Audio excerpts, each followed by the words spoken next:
The rain hammered against the cracked window of the small apartment in Brooklyn as 17-year-old Maya Torres stared at the eviction notice taped to their door. Her mother, Carmen, had worked as a housekeeper for the wealthy families of Manhattan for 15 years. But 3 months ago, she had slipped on a wet marble floor at the Henderson estate and shattered her hip. No insurance. No workers' compensation. Just medical bills that swallowed their savings like a hungry beast. Maya pressed her forehead against the cool glass, watching the storm turn the streets into rivers. In 2 weeks, they would be homeless. The thought made her stomach twist into knots. She had received a full scholarship to Columbia University, set to start in the fall. It was supposed to be their way out, their ticket to a better life. But how could she go to college when her mother needed her? When they had nowhere to live? Her phone buzzed. Another shift at the diner. Maya grabbed her jacket, the one with the broken zipper that never quite kept out the cold, and headed into the storm. The subway station was 3 blocks away, and she ran through the downpour, her sneakers squelching with each step. That's when she saw her. An older woman, maybe in her 60s, stood beside a sleek black Mercedes with its hood up, smoke billowing from the engine. She wore an expensive cream-colored coat, now soaked through, and her perfectly styled gray hair hung in wet strands around her face. She was trying to make a call, but her hands shook as she stared at her phone screen. Maya should have kept walking. She was already late for her shift, and Tony would dock her pay again. But something in the woman's expression, a vulnerability that seemed so out of place with her obvious wealth, made Maya stop. "Excuse me, are you okay?" Maya called out over the rain. The woman looked up, startled. Her eyes were a striking green, sharp and intelligent despite the obvious distress. "My car broke down and my phone died. I have an important meeting in 20 minutes, and I can't miss it. I've been standing here for 15 minutes, and not a single person has stopped." Maya glanced at her own phone. 42% battery. She was going to regret this. "Here, use mine." The woman's expression shifted from desperation to surprise. "You would do that? For a stranger?" Maya shrugged, already dialing. "What's the number?" As the woman made her call, Maya noticed the leather briefcase in the back seat of the Mercedes, embossed with initials. HS. The woman spoke in clipped, professional tones, explaining her situation to someone named Richard. When she finished, she handed the phone back to Maya with a look of genuine gratitude. "Thank you. I'm Helen. Helen Sinclair. Maya Torres." She hesitated, then added, "If you need to get somewhere fast, there's a subway station 2 blocks that way. It's not exactly your style, but it'll get you to Manhattan in 30 minutes. Helen looked at the direction Maya pointed, then back at her ruined coat and expensive heels. A small smile played at her lips. "I haven't taken the subway in 20 years. First time for everything," Maya said, surprising herself with the lightness in her tone despite everything weighing on her mind. "Will you show me?" Helen asked suddenly. "I'll pay you for your time." Maya thought of the diner, of Tony's angry face, of the tips she would lose. But something in this moment felt important, though she couldn't explain why. "Okay, but we need to move fast." They ran through the rain together, an unlikely pair. Helen struggled in her heels, and Maya found herself supporting the older woman's arm as they navigated the slick sidewalk. At the subway entrance, Maya used her own Metro card to swipe them both through. The platform was crowded with the evening rush. Helen stood close to Maya, looking uncomfortable and out of place among the tired workers and students. Maya noticed people staring at the older woman's expensive coat and jewelry. "Where do you need to go?" Maya asked. "The courthouse. Manhattan's Supreme Court." Maya felt her blood run cold. That was the same courthouse where her mother's case was being heard next week. Carmen Torres versus Henderson Estate. A lawsuit for medical expenses and lost wages that their pro bono lawyer said was a long shot at best. The Hendersons had money, power, and the best attorneys in New York. "Are you a lawyer?" Maya asked quietly. Helen met her eyes, and for a moment, something flickered in that green gaze. Something Maya couldn't quite read. "Not exactly. I work in the justice system." The train arrived with a screech of metal. They pushed inside the crowded car, standing pressed against other passengers. Maya watched Helen's reflection in the dark window, wondering who this woman really was and why fate had put her in Maya's path on this rain-soaked evening. The following Monday, Maya sat in the sterile hallway of Manhattan's Supreme Court, her mother beside her in a wheelchair. Carmen's face was drawn with pain and exhaustion. Their lawyer, Mr. Patterson, a kind but overwhelmed public defender, shuffled through papers with barely concealed anxiety. The Hendersons arrived like royalty. Victoria Henderson wore a tailored Chanel suit, her husband Bradford beside her in a three-piece ensemble that probably cost more than Maya's entire year of tuition. Behind them strode their legal team, for sharks in expensive suits carrying leather briefcases. "Mrs. Torres," Victoria said, her voice dripping with false sympathy, "we're terribly sorry about your accident, but surely you understand that our home cannot be held responsible for your clumsiness. You signed a waiver when you began employment." "My mother wasn't clumsy," Maya said, standing up. "Your marble floors were freshly waxed without any warning signs. She could have died." Bradford Henderson's eyes narrowed. "Young lady, I suggest you watch your tone. Your mother is lucky we didn't press charges for the vase she broke when she fell. That was a Ming Dynasty piece worth $50,000. Carmen grabbed Maya's hand, squeezing weakly. "Mija, please, don't make it worse." The courtroom doors opened, and a bailiff called their case. Torres versus Henderson Estate. Judge Sinclair presiding. Maya's heart stopped. She watched as Helen Sinclair emerged from the judge's chambers, now wearing black robes, her gray hair pulled back into an elegant bun. Those same intelligent green eyes swept across the courtroom, professional and distant. Their eyes met for a fraction of a second. Maya saw recognition flicker across the judge's face. Then something else. Uncertainty. Conflict. "All rise," the bailiff commanded. The hearing began, and Maya's hope crumbled with each passing minute. The Henderson lawyers were brutal and efficient. They presented Carmen's signed employment contract, the waiver of liability, photographs of warning signs they claimed were posted that day. Mr. Patterson fumbled through his objections, clearly outmatched. "Your Honor," the lead Henderson attorney said smoothly, "Mrs. Torres was an at-will employee who unfortunately had an accident while performing her duties. There is no evidence of negligence on my client's part. In fact, we have testimony from other household staff that Mrs. Torres had been warned about the freshly cleaned floors." "That's a lie," Maya whispered fiercely, but her mother squeezed her hand again, tears streaming down her face. Judge Sinclair listened without expression, making notes. When she finally looked up, her gaze lingered on Maya for a moment too long. Then she looked at Carmen, still in her wheelchair, at the medical bills stacked on the plaintiff's table, at the army of expensive lawyers representing the Hendersons. "I'll need time to review all evidence presented," Judge Sinclair said, her voice carefully neutral. "We'll reconvene in 3 days for my decision. Court is adjourned." As the gavel fell, Maya felt their last chance slipping away. That evening, Maya returned to the diner, her mind numb with despair. She moved through her shift mechanically, refilling coffee cups and taking orders without really seeing the customers. When her shift ended at midnight, she found an envelope tucked under her backpack in the staff room. Inside was a note on expensive cream-colored stationery. "Meet me at Washington Square Park tomorrow. 6 a.m. Bench by the arch. Come alone." Maya's hands trembled as she read it. This could mean anything.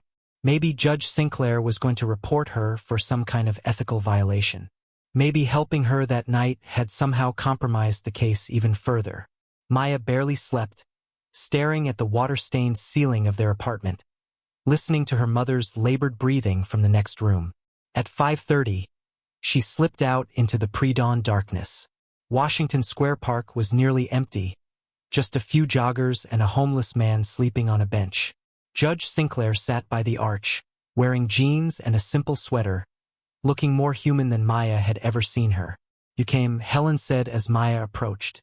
"Did I have a choice?" "Everyone has choices, Maya." Judge Sinclair gestured to the bench beside her. "That night in the rain you had a choice. You could have walked past me like everyone else did. But you stopped. You helped a stranger when you were clearly struggling yourself. Maya sat down stiffly. Is this about the case? Because if it is, I shouldn't be here. Helen was quiet for a long moment, watching the sunrise paint the sky in shades of pink and gold. When I was 23 years old, I was a single mother working 3 jobs to put myself through law school. One winter night, my car broke down on a highway. I stood in the freezing cold for 2 hours. Dozens of cars passed me by. Then a woman stopped. She was a housekeeper, drove an old beat-up Honda, probably had less money than I did.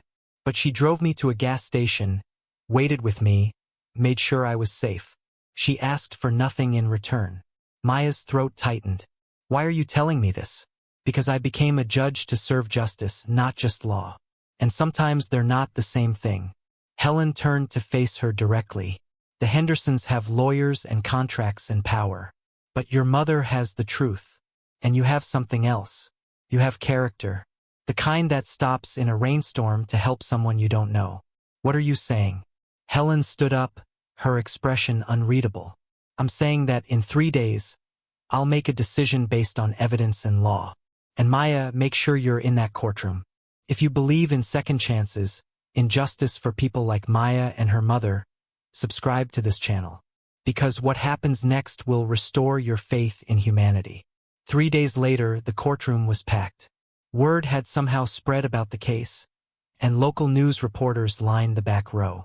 Maya wheeled her mother inside, her heart pounding so hard she thought everyone could hear it. Judge Sinclair entered, her expression stern and unreadable. She carried a thick folder of documents and settled into her seat with deliberate care. The room fell into absolute silence. I have reviewed all evidence, testimonies, and legal arguments presented in Torres versus Henderson estate. She began, her voice cutting through the tension. The defense has presented a strong case based on contractual agreements and liability waivers. Maya felt her mother's hand go limp in hers. This was it. They had lost. However, Judge Sinclair continued, her voice growing stronger. I also subpoenaed additional evidence that was not initially presented by either party. The Henderson lawyers exchanged confused glances. Security footage from a neighboring property shows the Henderson estate on the day of Mrs. Torres's accident. Helen pressed a button, and a screen descended. The footage showed Carmen entering through the service entrance at 7 a.m. No warning signs visible. The timestamp showed her fall at 9:15 a.m. At 9:45, a grounds worker was seen placing yellow caution signs near the entrance. After the accident, Judge Sinclair said coldly, staring directly at the Hendersons. Victoria Henderson's face went white. Bradford stood up abruptly. Your Honor, this is... Sit down, Mr. Henderson. Judge Sinclair's voice was steel. I also obtained testimony from Maria Flores, a former Henderson employee who was terminated 2 weeks ago. She confirmed that staff were routinely pressured to sign false statements protecting the estate from liability. Mr. Patterson looked stunned, his mouth hanging open. The lead Henderson attorney was frantically whispering to his clients. Furthermore, the Ming vase that the defense claims Mrs. Torres broke was sold at auction 3 years ago. I have the receipt. Judge Sinclair held up a document. Attempting to inflate damages with fraudulent claims is grounds for sanctions. Maya couldn't breathe, couldn't move. Her mother was crying silently beside her. The law exists to protect the powerful and the powerless equally, Judge Sinclair said, and now her eyes found Maya's across the courtroom. But it only works when people have the courage to do what's right, even when it's difficult, even when it costs them something. She straightened her papers with finality. I find in favor of the plaintiff. The Henderson estate is ordered to pay all medical expenses, 3 years of lost wages, and punitive damages of $500,000 for fraudulent representation and witness tampering. Additionally, I'm referring this case to the district attorney for potential criminal charges. The gavel came down like thunder, and Maya's world exploded into light. The courtroom erupted. Reporters rushed forward, cameras flashing. The Henderson lawyers were shouting objections, but Judge Sinclair had already left the bench. Carmen collapsed into Maya's arms, sobbing uncontrollably, and for the first time in months, they were tears of relief instead of despair. Mr. Patterson stood frozen, his briefcase still closed, looking like he couldn't quite believe what had just happened. A reporter thrust a microphone in Maya's face, asking how she felt, but she couldn't find words. Everything felt surreal, like she might wake up any moment back in their tiny apartment with the eviction notice still taped to the door. Outside the courthouse, the autumn sun broke through the clouds. Carmen sat in her wheelchair, surrounded by well-wishers and reporters, but Maya slipped away, searching. She found Judge Sinclair in a quiet corridor, removing her robes. "You did this," Maya said softly. "You investigated. You found the evidence." Helen folded her robes carefully. "I did my job. I served justice. But why?" Maya's voice cracked. "You didn't have to dig deeper. You could have just ruled on what was presented." Helen turned to face her, and for the first time, Maya saw emotion in those green eyes. Vulnerability. "That woman who helped me on the highway 25 years ago, the housekeeper with the old Honda. I never forgot her kindness. I tried to find her later, to thank her, to repay her somehow, but I never could. She moved her family and I lost track. Her name was Rosa. Rosa Torres." Maya's breath caught. "That's my grandmother. She died when I was 8.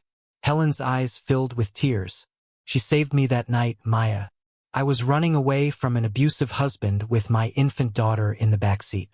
I had withdrawn all our money, and I was terrified he would find us. Rosa didn't just help me with my car. She gave me her cousin's phone number in New Jersey, a place to stay until I got on my feet. She probably saved my life." Maya felt tears streaming down her own face. "I never knew. She never told us. Because that's who she was." Helen reached out and took Maya's hands. "And that's who you are too. When you helped me in the rain, you had every reason to keep walking. You were late for work. You were drowning in your own problems. But you stopped. You helped. Just like Rosa did. I learned it from her," Maya whispered. "She raised me until she died. She always said that kindness was the only thing that costs nothing but means everything." Helen smiled through her tears. "Your grandmother changed my life. She gave me the chance to become a judge to help others. And now I got to return that gift to her family. The circle is complete." They stood together in that quiet courthouse corridor, two women connected across generations by simple acts of humanity in moments of darkness.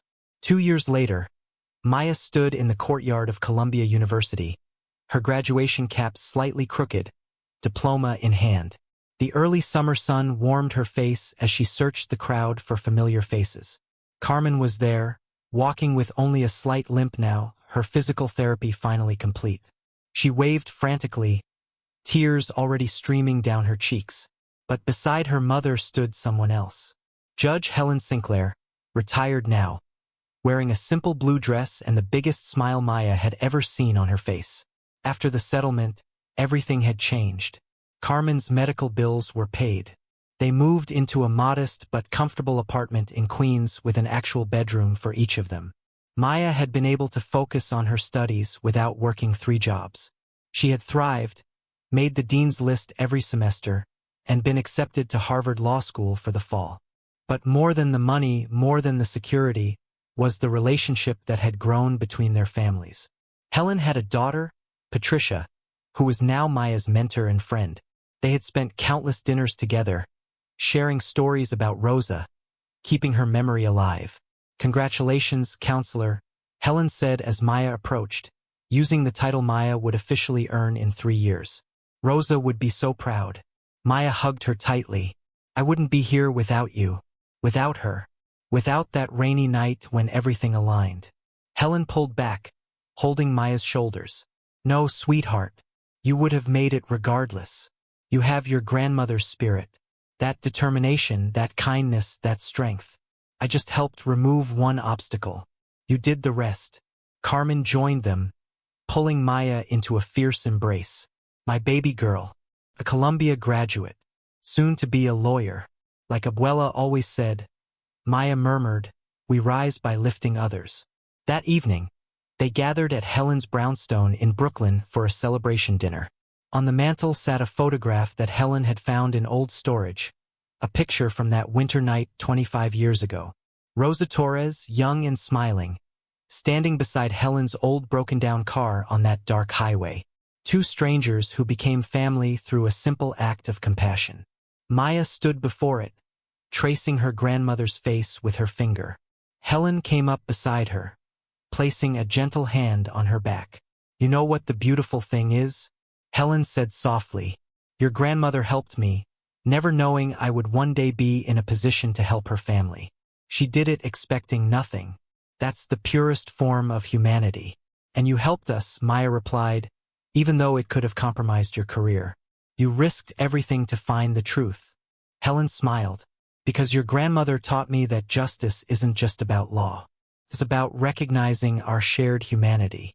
It's about stopping in the rain for a stranger. It's about doing what's right, even when it's hard."